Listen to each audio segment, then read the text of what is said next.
When we turn up to a site, the first thing we're looking for from a scaffolding point of view is the scaffold complete? Like by generally glancing over a scaffold, you can see whether the bracing is where it should be. Does it continue all the way to the top of the scaffold? Handrails in place, okay, and then also too is it kickboards, if kickboards are required on there. They're the general telltale signs. As we get closer to the scaffold, we'd be looking at the working decks to make sure that all the decks are complete. Does it have proper access to the scaffold? And then sort of as we get closer again, we're starting to look at things like ties, other braces, those type of things. So from a general point of view, it's just a glance over bracing, handrails, working decks, those things. Tips about safety with scaffolds, making sure that the scaffold's complete. That's probably number one.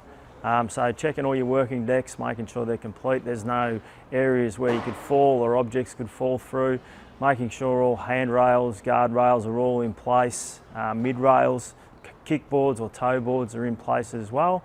Also to the access point, making sure the access is appropriate for the scaffold. If it's a mobile scaffold, the access ladder should be internal, which means you should come up through a flap in one of the decks, and we should be able to close that flap over once we're up on the scaffold deck itself.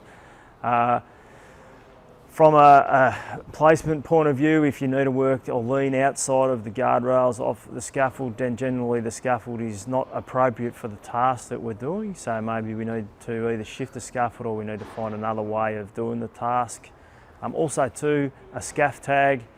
If it's a scaffold that's been provided, it should have a scaff tag on it to say when it was erected, who by, signed off by, and that'll tell you what sort of weight limit can be used on the scaffold as well.